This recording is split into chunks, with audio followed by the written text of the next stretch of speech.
Bonsoir à vous et bienvenue dans cette émission.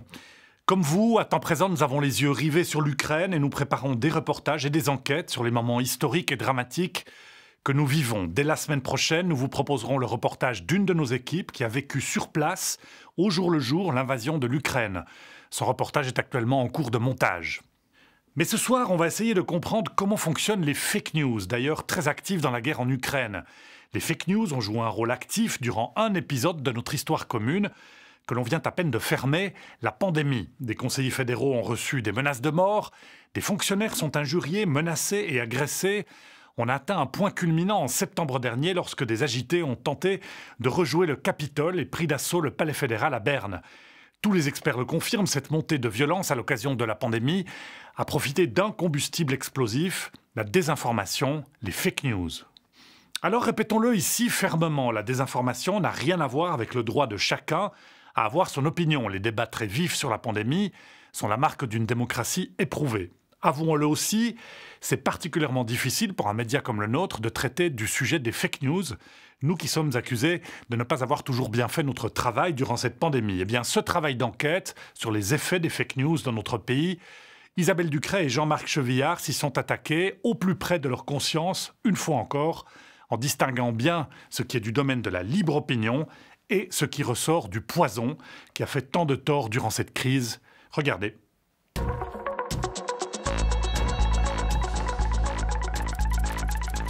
La politique sanitaire totalitaire, mensongère. Our fake news. Soi-disant vaccin et leur pseudo-pandémie, etc. C'est rien du tout par rapport à ce qu'ils sont en train de préparer. Restez. Dans ce cadre, depuis le début, le Conseil fédéral a été constant. Le confinement est inefficace et dangereux. Un nombre croissant de fake news ou fausses informations circule au sujet de la pandémie. Un ami italien de confiance, proche, qui lui-même a un ami qui est responsable d'un centre de vaccination. Et qu'est-ce qui est arrivé, c'est que l'œuf a éclos et qu'est sorti, hop, une hydre. Cette histoire de certificat Covid qui est cachée par nos autorités n'est pas une histoire de vaccination ou de santé. Et vous le savez évidemment, c'est une histoire de contrôle de la population.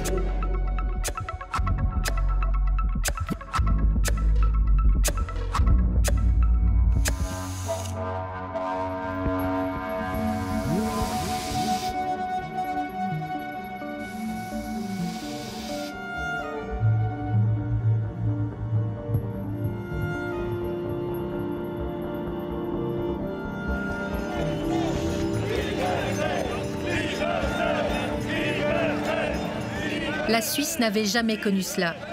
Pendant des semaines, lors de la campagne de l'automne dernier contre la loi Covid, des milliers de manifestants ont clamé leur désaccord avec la politique sanitaire du gouvernement.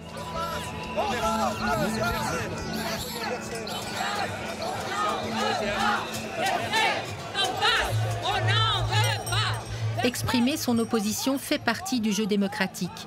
Mais cette fois, c'était différent. Le ton était bien plus virulent, comme on l'entend dans ce commentaire live amateur diffusé sur les réseaux sociaux. La place de départ, elle est encore pleine. C'est incroyable, incroyable. C'est des milliers, peut-être des centaines de milliers de personnes, des dizaines de milliers, peut-être 100 000 personnes qui veulent pas de ce putain de passe. Voilà, c'est tout ce que ça veut dire. C'est, tu te le gardes ton passe. Okay. Les doutes et les tensions ont infiltré les débats dès le début de la pandémie.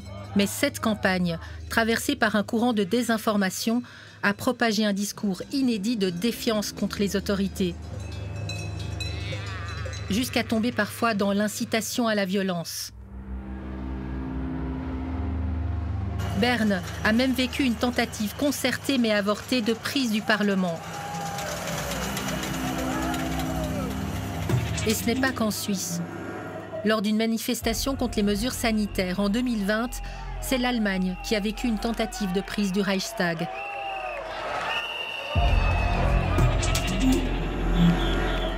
Et en ce début d'année à Bruxelles, une manifestation anti-pass a totalement dégénéré.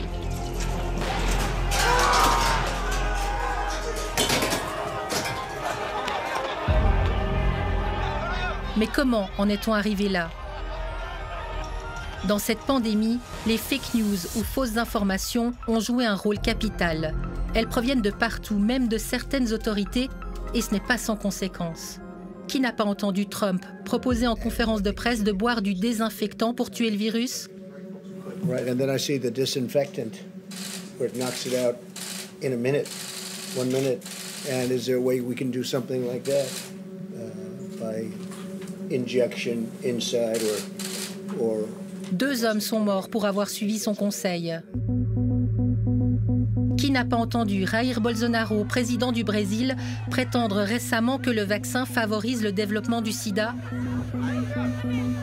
Bolsonaro doit maintenant répondre de cette fake news devant la justice. Parfois, la fausse information surgit de nulle part, comme dans l'affaire autour de Morissette, la première vaccinée de France, le 27 décembre 2020.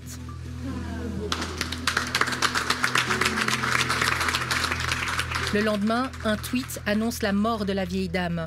Une grosse fake news qui sera rectifiée très vite, y compris par l'auteur qui reconnaît son mensonge, mais trop tard. La fake news était déjà massivement partagée. Oui, allô? Oui, nous avons vérifié en appelant la maison de retraite où Morissette réside. D'accord, très bien. Vous nous autorisez quand même à dire qu'elle va bien? Ça nous suffit. On voulait juste savoir si elle va bien. L'établissement et la famille, écœurés par toute cette affaire, ne veulent plus en parler. Plus proche et plus récent, une autre victime de fake news, le conseiller d'État en charge de la santé du canton de Genève. Nous l'avons rencontré en décembre dernier. Bonjour, qu'est-ce que vous prenez? Je vais vous prendre un cappuccino, s'il vous plaît. Un expresso. Attendez, monsieur, est-ce que... Alors, je sais qu'on est sur la terrasse, mais est-ce que vous seriez d'accord de vérifier le Covid Pass de monsieur Podja? C'est plus qu'un accord. Alors, à quelle date a-t-il été vacciné? Le 9/6/2021. Donc, monsieur Podja, vous êtes bien vacciné? Oui, je le suis. C'est pas une fierté, je pense que c'est un devoir citoyen élémentaire, mais c'est vrai que avec mes fonctions, de toute façon, je pense que ce serait insupportable de tenir un message responsabilisateur pour la population sans faire soi-même la preuve qu'on fait le pas. Il y a des rumeurs qui courent sur les réseaux sociaux avec un document qui montre que vous n'êtes pas vacciné. Vous êtes au courant? Je suis au courant. J'ai appris en fait que cette information circulait en recevant un flot d'insultes sur ma boîte mail de gens qui me traitaient de menteur, de manipulateur, évidemment. Monsieur Podja a fait un test PCR le 23 octobre pour un voyage à l'étranger. Ce vrai document a été falsifié. Il l'annonce comme symptomatique et non vacciné. C'est doublement faux. Vous allez porter plainte? Le fait que l'on sorte des documents internes qui sont couverts par le secret médical, effectivement, est une infraction pénale. Le laboratoire lui-même a dénoncé les faits au ministère public, considérant qu'à l'interne de ce laboratoire, quelqu'un avait été peu scrupuleux. Qu'est-ce que ça vous fait d'être un peu comme ça, victime de fake news? Ça démontre quand même jusqu'où peuvent aller certains pour diffuser des informations sans les vérifier. Ce sont ces mêmes qui vous disent qu'on essaye de tromper la population avec de fausses informations. Ce qui est plus pénible, c'est depuis qu'il y a eu cette campagne contre la loi Covid, où là, il y a eu des mouvements organisés qui n'étaient pas des individus qui exprimaient une souffrance à travers des critiques virulentes et insultantes. C'était véritablement un mouvement organisé pour discréditer tous ceux qui étaient porteurs d'un discours contraire. Et là, effectivement, intellectuellement, c'est difficile à supporter. Un mouvement organisé. C'est bien le fond du problème. La désinformation pendant la pandémie a été utilisée pour servir des intérêts, mais elle a aussi été énormément relayée par des personnes de bonne foi. Cette situation est inédite, au point que les experts parlent d'âge d'or de la désinformation. Pour comprendre pourquoi, il faut revenir sur le contexte unique de cette pandémie, un puzzle composé de plusieurs pièces.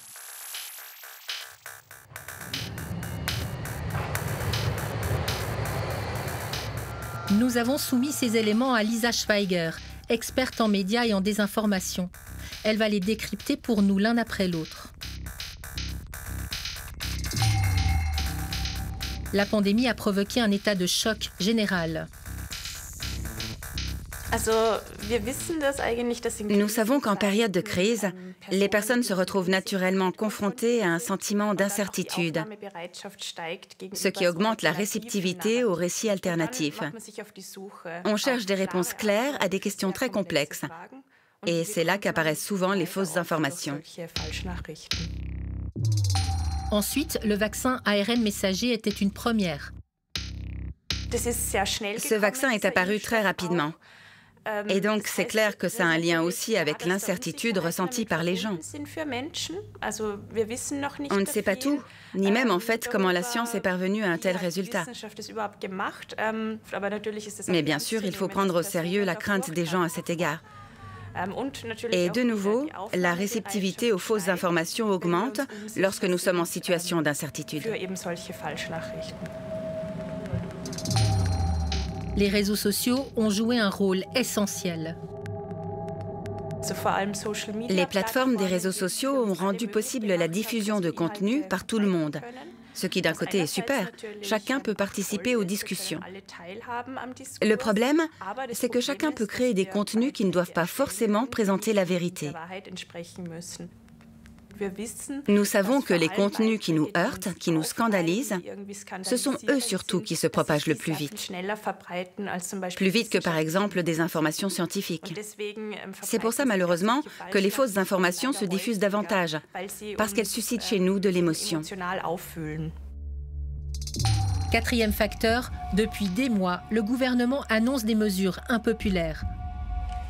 Le Conseil fédéral a constaté ce matin qu'il y a tout d'abord éviter des mesures plus dures et plus coûteuses, la fermeture de tous les commerces et marchés, un doublement des cas chaque semaine. Cela concerne les restaurants, les établissements sportifs, culturels et de loisirs. Nous avons tous été pris au dépourvu et les politiques ont dû prendre des décisions alors que la science ne progressait que petit à petit. Du coup, certaines mesures ont parfois dû être corrigées, ce qui accroît encore plus le sentiment d'incertitude et risque de réduire la confiance des personnes en ces mesures, ou plus largement, à l'égard du politique ou du gouvernement, jusqu'à ne plus savoir qui croire.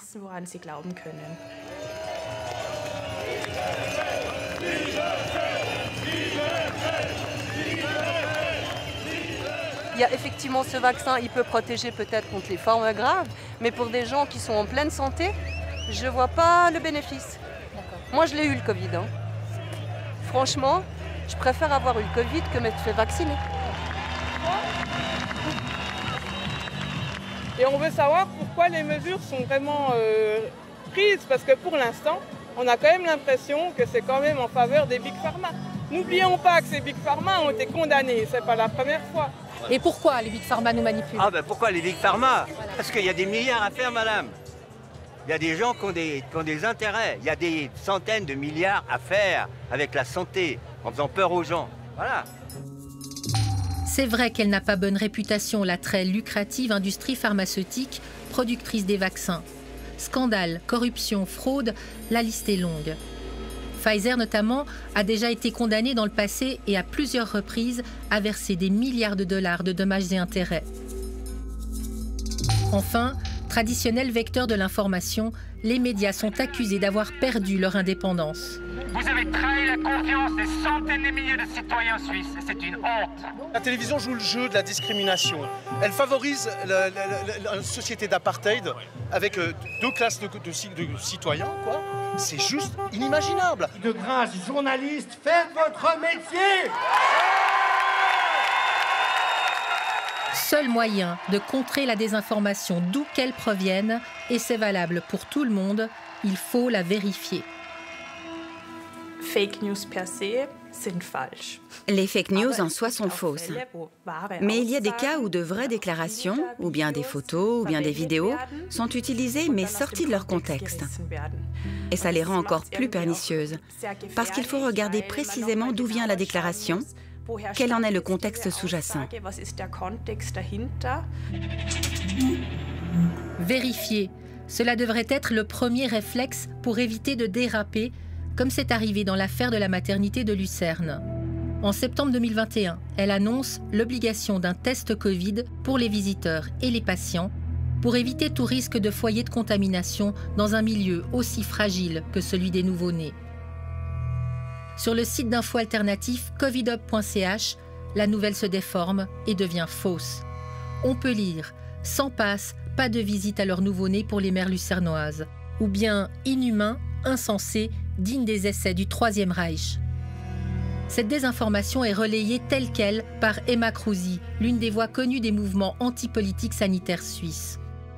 Qu'il y ait des salopards, des psychopathes, des malades mentaux, des pervers narcissiques, des fous furieux ou de sombres crétins qui prennent des mesures pareilles au nom de la sécurité sanitaire, ça ne m'étonne même plus, parce qu'on est arrivé dans un tel degré d'absurdité et de conneries générales et ambiantes au niveau planétaire que ça encore, on peut s'y attendre.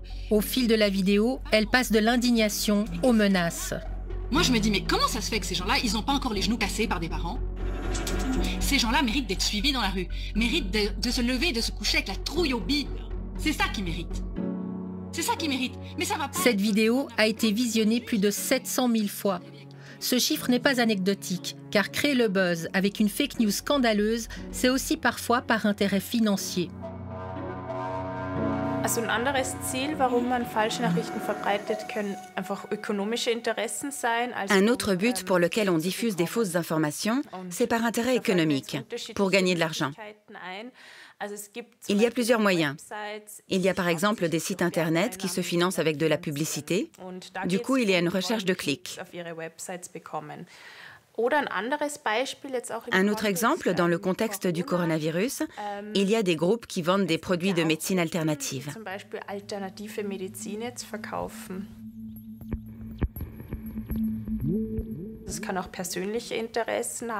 Il y a encore ceux qui ont des intérêts personnels, qui se mettent en scène par exemple pour vendre des livres autour de l'une ou l'autre théorie du complot, qui donnent des conférences. Ça peut devenir un gros business. Ils créent souvent des sites internet, font des appels aux dons et peuvent recevoir pas mal d'argent avec ça.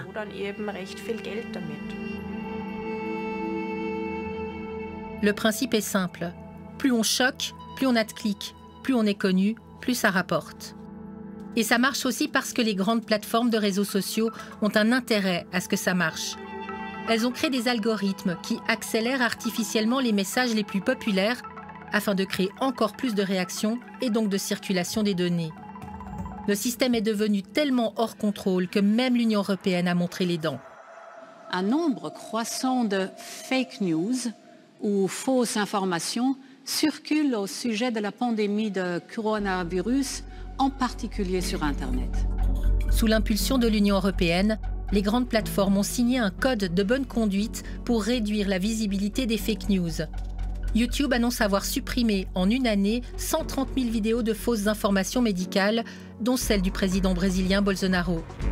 Et depuis quelques mois, on voit sur Facebook des vignettes d'avertissement. Par exemple, ici, sur le profil d'Emma Kruse, Facebook rectifie la fake news concernant la maternité de Lucerne et renvoie à un site de fact-checking de l'AFP, l'agence de presse française.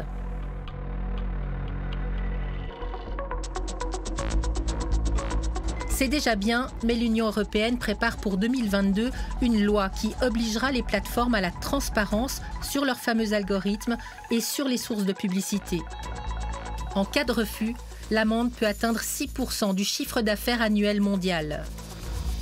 L'enjeu est énorme. Il est aussi politique. La Suisse l'a bien compris. Le dernier rapport de politique de sécurité du Conseil fédéral est clair. La désinformation est un enjeu majeur de sécurité. Les cyberattaques et la désinformation sont des phénomènes qui sont devenus en quelques années des menaces sérieuses pour l'État, l'économie et la société. Il y a même risque d'influence ou même de sabotage des processus politiques, selon ce rapport auquel a participé André Simonazzi, vice-chancelier de la Confédération. Oui, c'est un enjeu très important parce que c'est un phénomène qu'utilisent certains États, notamment pour prendre influence sur d'autres États. Donc c'est une nouvelle forme de conflit, si on veut. C'est aussi un phénomène qui n'existe pas seulement au niveau des États, mais que certains groupes peuvent utiliser, bien sûr, la désinformation, l'influence pour parvenir à des buts, notamment politiques. Et on doit évidemment tenir compte de ces nouveaux phénomènes dans une action gouvernementale. La Suisse est très en retard dans la bataille contre la désinformation. Pour l'instant, elle ne fait qu'observer. Alors ça veut dire effectivement qu'il faut suivre ce qui se passe dans les médias traditionnels, mais aussi sur les forums, sur les réseaux sociaux. Et ça, les instruments sont en développement pour pouvoir le faire. Et surtout essayer de repérer s'il y a des informations très coordonnées qui pourraient arriver. Là, les services de renseignement sont aussi notamment responsables de ce genre de monitoring. Il faudrait faire plus. Ce que nous aimerions faire, c'est en tout cas être présent avec une vraie politique d'information sur les décisions du Conseil fédéral, sur la politique du Conseil fédéral, par exemple lors d'une pandémie, justement sur les mesures prises, sur pourquoi ces mesures sont prises, pourquoi elles sont bonnes, et ça, de le faire en étant présent directement sur les réseaux sociaux de manière coordonnée, avec des contenus qui soient des vrais contenus politiques. Pardonnez-moi de dire ça, mais ça paraît évident, donc comment ça se fait que ce n'est pas déjà en place? Bon, c'est une question aussi parfois de ressources. Et en Suisse, on est assez modeste dans la recherche, bien sûr, et la mise à disposition de ressources pour ce qui est communication. C'est l'argent du contribuable et c'est juste qu'on compte à peu près chaque centime. Une question de moyens qui aurait pu coûter très cher au gouvernement, comme l'ont démontré les semaines de campagne de l'automne dernier. Les opposants à la loi Covid ont convaincu tout de même 38% de la population en fustigeant les mesures sanitaires, mais en accusant aussi les autorités de faire de la désinformation.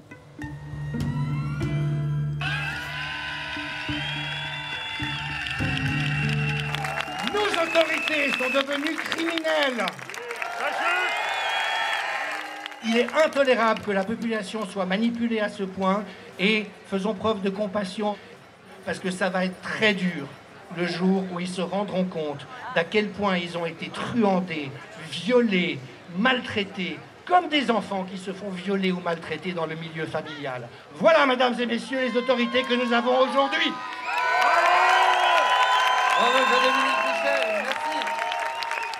On nous a dit, vaccinez-vous par solidarité. Mais aujourd'hui, on sait que même vacciné, on peut être contaminé et contaminant. C'est n'importe quoi. Les personnes vaccinées ont été trompées. Le mur est en train de se fissurer, il est en train de s'effondrer, le mur du mensonge. Le 28 novembre, la démocratie gagnera et la vérité vaincra. En disant oui, vous savez que ce serait ouvrir la voie de la dictature qui œuvre à l'heure actuelle en faveur de la suppression de nos libertés de réflexion, de choix et d'action. Vous vous rendez compte ?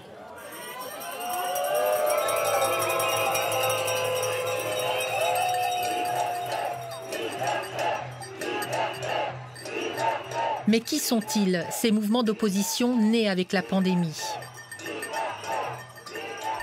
Le comité référendaire contre la loi Covid se composait de 4 associations appuyées par d'innombrables groupements représentant les secteurs de la santé, de l'éducation, de la justice, de la police et de défense des citoyens. Celui qui a réussi à se faire un vrai nom pendant la campagne, ce sont les Amis de la Constitution, forts aujourd'hui de 25 000 membres et environ 100 000 sympathisants.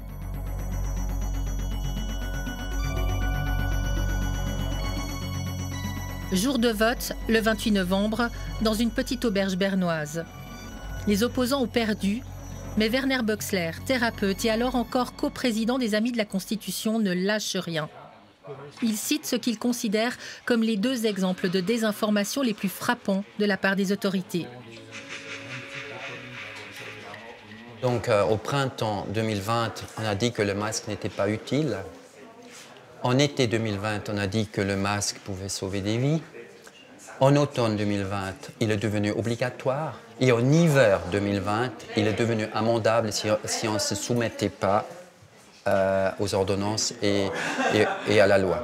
On n'a jamais fait d'autopsie de ceux qui sont morts du Covid ou avec Covid, parce qu'on voulait savoir qui était vraiment mort juste à cause du Covid. On n'a jamais obtenu cette information. Donc, quand on n'a pas d'information, est-ce que c'est une désinformation ou c'est un manque d'information, une rétention d'information? La rétention d'information, les Amis de la Constitution l'utilisent aussi quand ça les arrange. ils n'ont jamais révélé le détail des sources du million de francs que leur a coûté la campagne. Par contre, ce qui saute aux yeux, c'est le design de leurs affiches. Il ressemble clairement à celui de l'UDC, seul parti à avoir pris position à leur côté contre la loi Covid. Est-ce que vous avez travaillé avec la boîte de communication de l'UDC, celle Alexandre Segert? C'est juste? J'ai lu dans un journal en plus qu'il le confirmait. Alors voilà, donc vous avez votre réponse. Donc c'est oui. Est-ce que l'UDC vous a soutenu financièrement? Nous avons opté pour ne pas collaborer avec des partis. Donc on reste là cohérent avec notre ligne de conduite, qu'on est un mouvement de citoyens libres et indépendants. Alors ça veut dire que la campagne de l'UDC est indépendante de la campagne que nous avons menée avec nos partenaires. Une indépendance qui a permis à Werner Böcksler d'attaquer frontalement la politique du gouvernement dont l'UDC fait partie. Aujourd'hui, que nous soyons convaincus par le pass ou que nous ne le soyons pas, nous sommes tous malmenés par la politique sanitaire totalitaire, mensongère.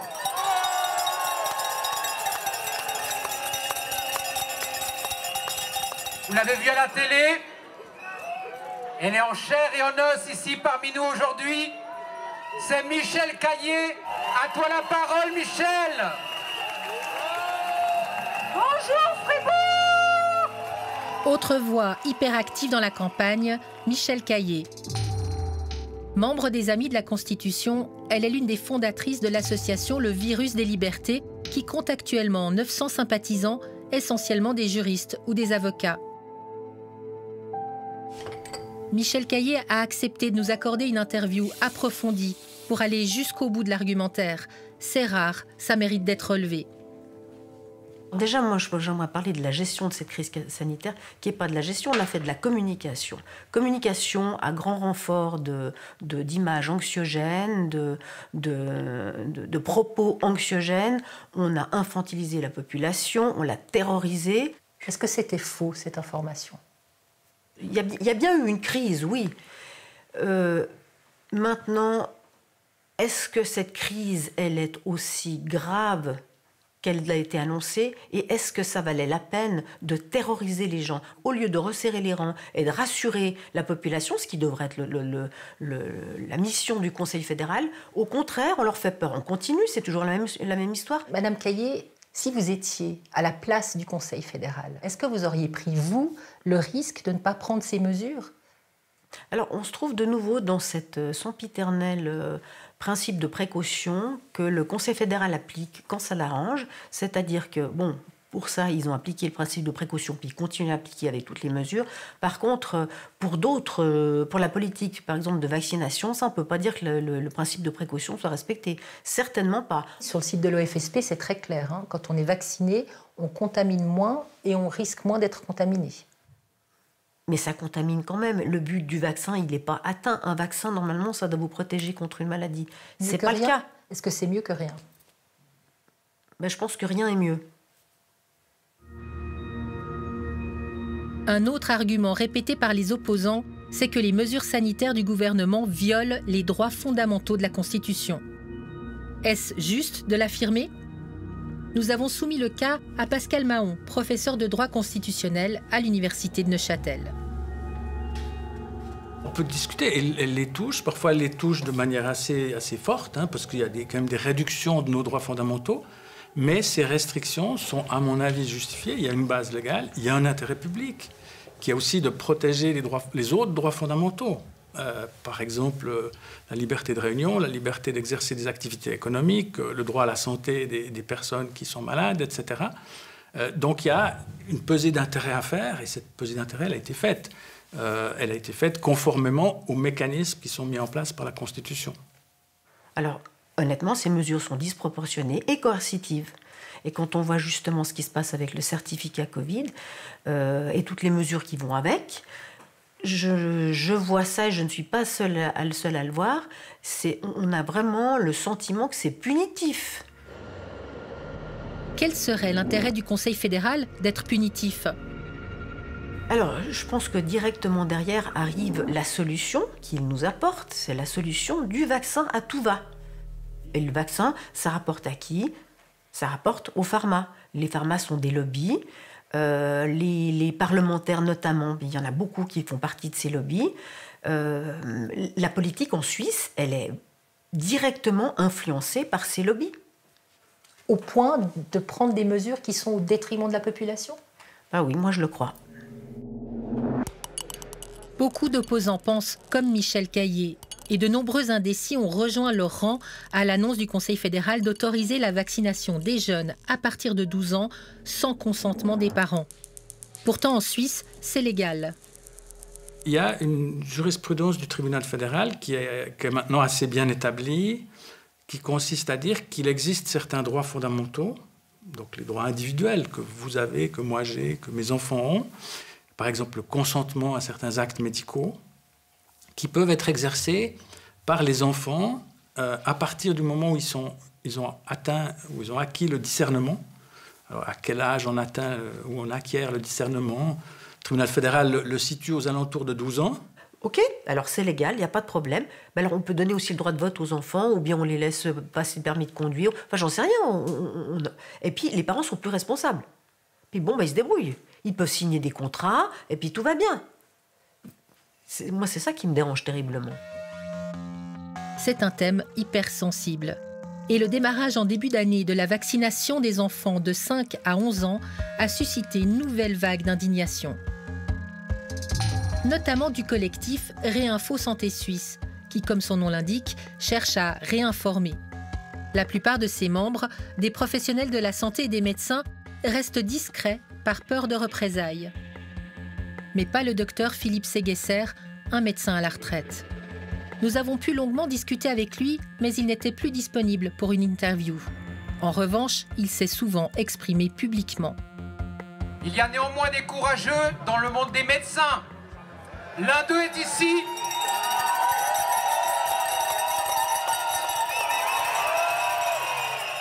J'ai exercé la médecine et assumé durant presque 30 ans une fonction dirigeante en milieu hospitalier dans le canton de Vaud. Et suis l'objet d'attaques de caractère diffamatoire depuis que je m'exprime une vision critique de la situation. Effectivement, une plainte a été déposée l'été dernier à la commission de déontologie de la Société vaudoise de médecine, présidée par le docteur Yves Christon. On peut difficilement défendre quelqu'un qui navigue à contre-courant quand on essaye, et les médecins praticiens du canton essayent vraiment de mouiller leur chemise, de faire en sorte que cette épidémie, on arrive à prendre le dessus et à donner aux patients les armes qui sont à notre disposition pour combattre cette épidémie. Je fais allusion à la vaccination naturellement. Et voilà, il y a certains propos qu'on ne peut pas et plus entendre, donc d'où notre enquête, oui. 8 à 9 médecins sur 10 en Suisse sont vaccinés.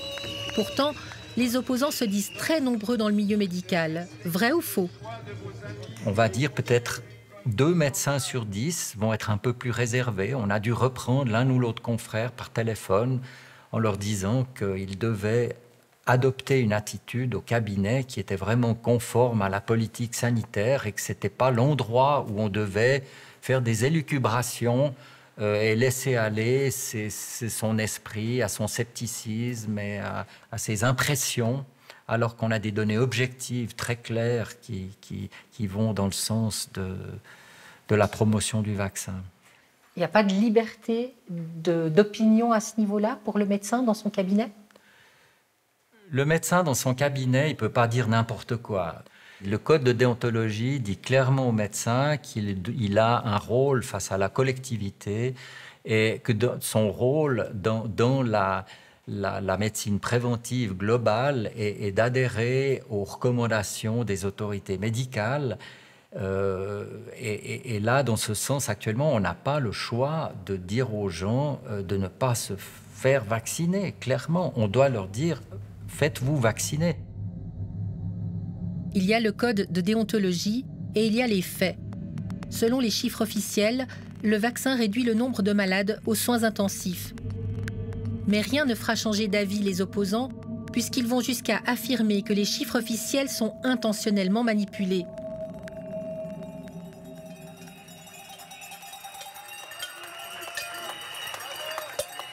Notre maison brûle. Pas à cause d'un virus comme le prétendent les autorités et les médias officiels, mais à cause de mesures disproportionnées, parfois insensées et le plus souvent scientifiquement injustifiées, prises par nos autorités, portées par la propagande des médias officiels, véritable matraquage véhiculant la peur et qui plonge continuellement la population dans un état qui la rend incapable de construire une opinion fondée en connaissance de cause.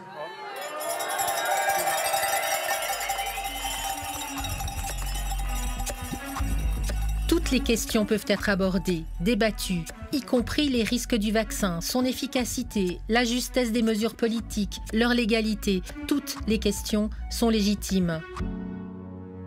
Mais le danger, c'est lorsqu'elles sont récupérées par des acteurs de la désinformation intéressés, partisans du complotisme ou de théories pseudo-scientifiques. Là, on franchit une limite.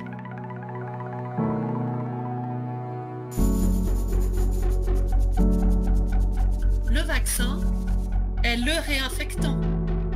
C'est que c'est le vaccin qui est le delta. C'est-à-dire qu'on est devant maintenant des gouvernements qui sont en train de s'investir contre l'intérêt du peuple, c'est-à-dire d'inoculer des poisons de manière forcée au peuple qui sont supposés défendre. En acceptant ces injections, eh bien, on participe à cette expérience planétaire de transformation de l'humain en machine. Cette minuscule minorité de psychopathes milliardaires veut réduire la population de façon drastique. Nous observons depuis des mois certains mouvements complotistes sur les réseaux sociaux. Leur point commun, tous considèrent le vaccin comme toxique. Parmi eux, l'une des personnalités très influentes, c'est Astrid Stuckelberger. Le principe de précaution, c'est de ne pas embrasser, et surtout les jeunes, ne pas avoir de relations sexuelles avec des personnes vaccinées. C'est comme le sida, c'est que vous passez le vaccin à travers des relations sexuelles.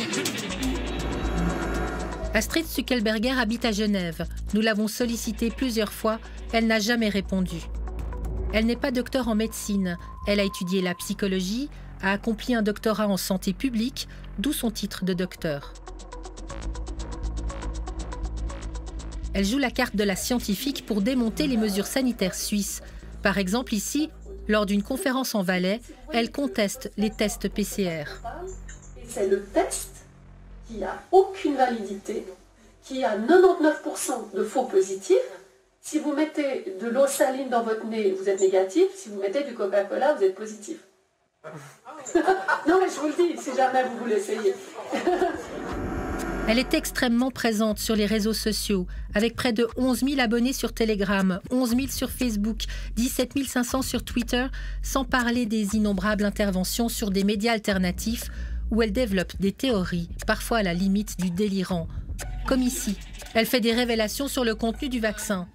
Ce qu'il y a dedans, ils ont isolé une chose en particulier, c'est un parasite. Et c'est un œuf de parasite. Et ils ont eu la bonne idée de la mettre sous une lampe pour la chauffer, pour la faire se développer, donc comme un œuf. Et qu'est-ce qui est arrivé? C'est que l'œuf a éclos et qu'est sorti, hop, une hydre. Cette hydre, elle est vivante, elle bouge, elle a des yeux, elle a des comportements qu'on ne comprend pas, un genre alien, un animal tout petit comme ça, il se colle au système neurologique apparemment. Et... Là, elle ne parle pas de l'image mythologique, mais bien de l'animal. On pourrait se dire qu'Astrid Stuckelberger est un électron libre, mais non, on la retrouve active dès la première heure au comité référendaire contre la loi Covid, comme le montre cette archive. Merci, et c'est avec grande fierté que je fais partie des, non seulement sympathisants, mais membres des Amis de la Constitution. En fait, elle est partout, tout le temps, et on comprend qu'elle est devenue une référence, par exemple, du docteur Segesser. Je me nourris de personnalités qui ouvrent des champs de réflexion, qui ne sont pas des dogmatiques, je ne les trouve pas dogmatiques, la plupart du temps, ils excitent ma curiosité. Il y a Alexandra Royon-Côte qui parle souvent, il y a Astrid Stuckelberger avec lequel je suis en interaction régulièrement. C'est toutes des personnalités que je trouve intéressantes parce qu'elles ont un point de vue critique, intelligent. Ce qu'elles expriment, c'est intelligent. Parmi les affirmations péremptoires d'Astrid Stuckelberger, il y a que c'est les vaccinés qui réinfectent, mais aussi qui s'infectent eux-mêmes. Et donc, il n'y a pas de décès du Covid, il y a des décès du vaccin. Et là, il y a aussi des fake news. En Suisse, on annonce que les bébés de 3 mois et plus vont être vaccinés. Et ils seront obligatoires. C'est faux, mais personne ne va la contredire dans cette émission sur Internet où elle collabore souvent. Alliance Humaine est une émission pro-Quanon, une mouvance qui pense que le monde est gouverné par une élite mondialisée appartenant à une secte pédosatanique. Eh bien, bonsoir à toutes et à toutes, bienvenue sur le live de l'Alliance Humaine 2020. Nous sommes aujourd'hui... Son animateur, Antoine, assume complètement. C'est avec lui qu'Astrid Stuckelberger a créé tout récemment une ONG basée à Genève, dont le nom est évocateur, Alliance Humaine Santé Internationale. L'ONG propose une école en ligne, notamment pour les enfants déscolarisés à cause des mesures coronavirus. Elle propose un centre médical qui recrute des médecins, y compris les bannis du système. Et bien sûr, une boutique. Parmi les produits en vente, on trouve des kits de purification contre le vaccin anti-Covid. Un kit à 155 € qui contient entre autres 2 flacons de MMS, un produit considéré comme dangereux et faisant l'objet d'un sévère avertissement de Swissmedic et de toutes les autres agences de santé.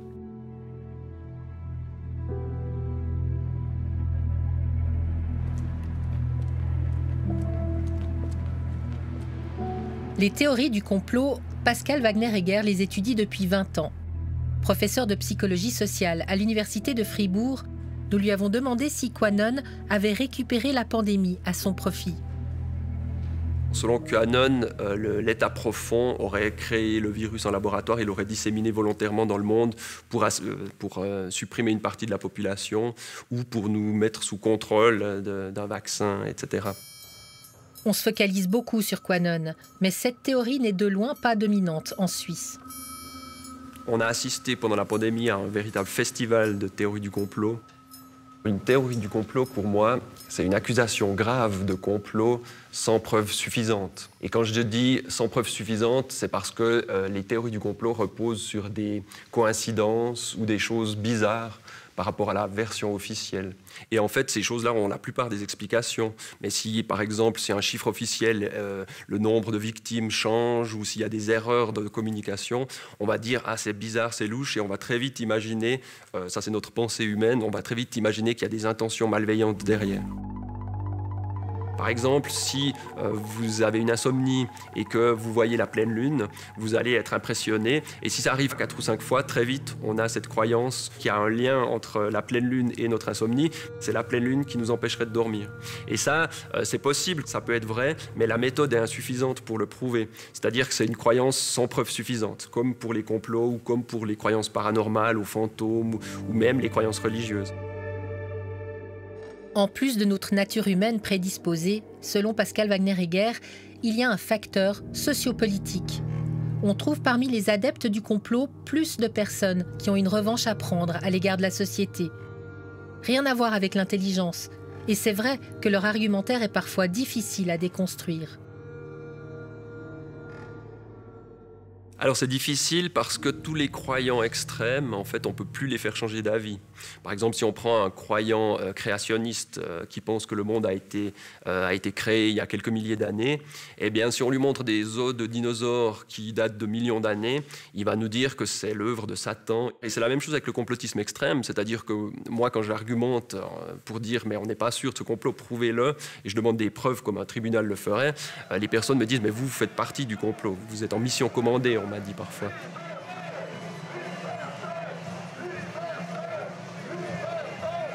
Une fois que vous pensez que le système est corrompu, vous allez faire que de chercher des preuves de votre croyance. Et on a cette perte de confiance dans la démocratie qui est très dangereuse. Si vous pensez qu'on vit dans une dictature sous une apparence de démocratie, eh bien, vous faites plus confiance à la politique, vous pensez que toutes les votations sont truquées, il ne vous reste plus que la violence.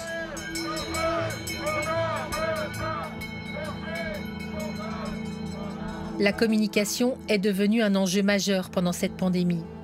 C'est l'OFSP qui a dû organiser les campagnes sanitaires officielles, avec le devoir de s'adresser à toute la population, mais aussi de contrer les fake news. Pour y parvenir, il a fallu mettre les moyens. Pour les campagnes surtout, c'est ce qui coûte le plus cher. Depuis le début, ce sont 35 millions de francs suisses qui ont été budgétés. C'est beaucoup plus que la moyenne annuelle. Avant, mon département communication et campagne comptait 17 postes équivalents plein temps. Et maintenant, nous sommes autour des 40. Nous avions auparavant 20 000 followers sur les réseaux sociaux et c'était relativement tranquille. Et cela a été multiplié par plusieurs milliers de pourcents. Mais c'est lorsque la vaccination a démarré que l'OFSP a rencontré le plus de résistance auprès des sceptiques. On a réalisé qu'ils ne s'informent pas seulement chez nous, mais qu'il y avait beaucoup de sources où l'on pouvait trouver des informations. Et des informations très différentes. Et pour nous, au début, ça n'a pas été si simple de définir quel genre d'informations donner, afin que la décision soit prise de manière libre, mais basée sur des faits. C'est tout à fait faux de prétendre que la vaccination pourrait conduire à l'infertilité. Ça n'est pas vrai qu'il y a dans le vaccin une protéine qui empêcherait le développement du placenta. Die Impfung funktioniert nach einer ganz neuen mRNA-Technologie. Da gibt man dem Körper einen Code, der baut daraus ein Eiweiß und auf das reagiert das Immunsystem. Und den Mikrochip bringen sie da gar nicht rein. Nous avons compris qu'il fallait vraiment donner des informations scientifiques, que nous devions laisser parler les médecins pour qu'ils s'expriment sur la vaccination, mais que nous devions aussi parler des effets secondaires. Nous devions être transparents, c'était le plus important. C'est important de savoir qu'un vaccin comme un médicament peut provoquer une réaction allergique. Dans l'immense majorité des cas, elle est tout à fait bénigne. Parfois, elle est grave et c'est important qu'il y ait un professionnel de la santé qui sache exactement ce qu'il faut faire à ce moment-là. Que répondez-vous aux opposants à la politique sanitaire qui vous accusent de fake news?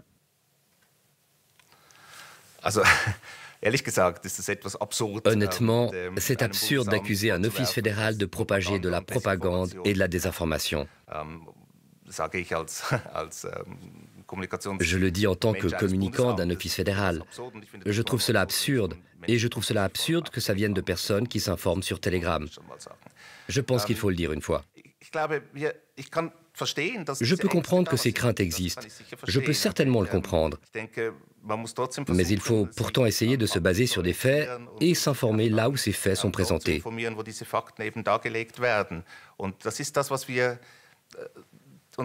Notre réaction ne pouvait être autre que de renforcer ce que nous faisions. Être sûr d'être transparent, de tout dire sur la vaccination, y compris qu'il y a des effets secondaires, et que nous les présentions. Mais que d'un autre côté, nous disions également qu'il y a des mythes au sujet des effets secondaires, qu'on parle d'effets secondaires qui n'existent pas, et ça, nous pouvons aussi le dire. L'OFSP est devenu un acteur visible et une cible de menaces pour les opposants les plus virulents.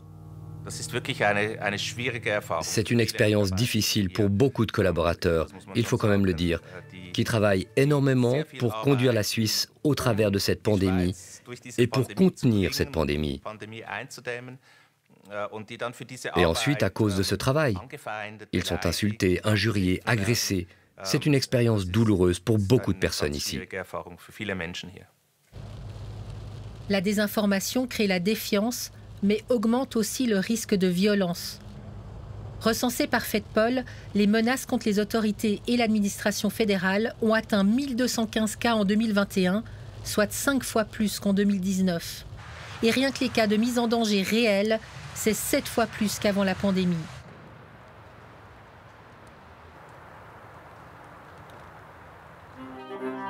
À Berne, Stéphane Taimer, chef du service fédéral de la sécurité de FedPol, nous a ouvert ses portes. Nous avons pu apercevoir, mais sans filmer, le travail de la task force qui analyse quotidiennement des milliers de messages. On suit à peu près tous les réseaux sociaux qui sont ouverts finalement. Vous ne pouvez pas suivre ceux qui sont privés? Non, là on a des bases légales qui ne nous permettent pas de nous infiltrer. C'est-à-dire que les chiffres que nous on produit, finalement c'est la pointe de l'iceberg. Il y a encore toute une partie qu'on ne connaît pas. Et dans la pointe de l'iceberg, voici quelques éléments retenus par la task force.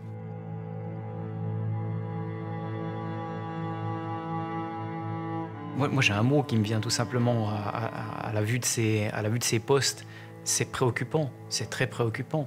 Il faut se mettre à la place de la personne concernée, celle qui apparaît sur l'image peut-être avec une corde autour du cou. Est-ce que cette personne peut encore continuer l'exercice de sa fonction politique? Et je ne vous cache pas qu'il y a des gens qui refusent ou qui hésitent à faire des débats publics de peur pour leur propre sécurité. Et là, c'est vraiment une remise en question finalement également de la démocratie. Le risque de passage à l'acte est réel. C'est un petit peu comme une traînée de combustible. Elle est là, elle est inoffensive. Si par contre, maintenant, pour une raison ou pour une autre, volontairement ou involontairement, mais une étincelle dessus, ça va prendre. Quel pourrait être ce facteur de risque, cette étincelle? Alors, ils sont divers naturellement. On a des personnes qui peuvent être des fois fragilisées, déstabilisées. On a des personnes qui ont une grande frustration, un désespoir suite à la situation économique, suite à la perte d'un job, une situation familiale qui peut être aussi désastreuse. Et puis ensuite, on a aussi de l'idéologie. Il ne faut pas oublier que tous ces groupes communs, on va dire collectifs sur Internet, se montent ensemble au final. Un vient avec une théorie qui est partagée par un autre qui dit « oui, tu as raison, j'ai aussi vu une fois quelque chose là-dessus » et ça fait monter la mayonnaise au final. C'est bien ce qui a failli se passer le 16 septembre à Berne, lors de la manif anti-pass sanitaire. La police est intervenue fermement, une scène plutôt rare en Suisse. On a vu des premières images de gens qui essaient d'enlever les barricades, les barrières fixes devant le palais fédéral. Et pour nous, c'est inquiétant. Parce que ça veut dire que s'ils arrivent à passer cette barrière, l'accès au palais fédéral n'est pas garanti ou pas donné, parce qu'il y a encore les forces de police, il y a encore les mesures de sécurité fixes. Mais soit dit en passant, on s'attaque au symbole du gouvernement. Est-ce que vous pouvez nous confirmer que sur Telegram, il y a eu des discussions de certains groupes sur une prise d'assaut du palais fédéral? Et effectivement, il y a eu des appels qui sont restés pas trop écoutés, heureusement, parce que le palais fédéral est toujours là aujourd'hui, mais effectivement des appels à reproduire finalement ce qui s'était passé au Capitole. Il ne faut pas négliger la force du doute, qui a porté 37% des citoyens suisses à chercher de bonne foi des réponses alternatives.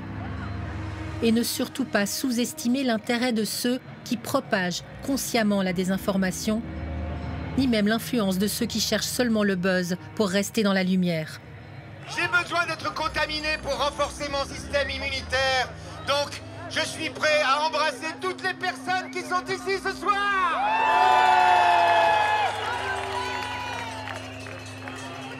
On va prendre un signe plutôt qu'un nom.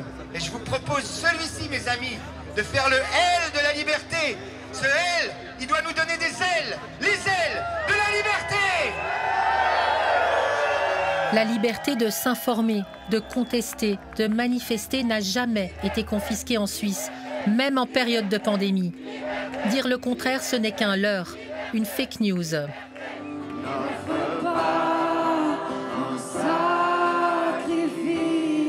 Ton risque à leur bénéfice, ton risque à leur bénéfice. N'hésitez pas à réagir à ce reportage, nous sommes ouverts à tous les débats, y compris la manière dont Temps Présent a couvert cette crise depuis 2 ans. Nous répondrons à toutes vos questions ou remarques, pour autant bien sûr qu'elles soient exprimées avec décence et courtoisie. Excellente soirée à vous, très belle semaine et à bientôt. Un reporter de Temps Présent a passé 14 jours en Ukraine au cœur du conflit. Il a vécu la préparation puis l'explosion de la guerre sur le front ukrainien. Il a parcouru plus de 3000 km à travers le pays et raconte la peur, l'effroi, puis la résistance des Ukrainiens sous les bombes russes de Poutine.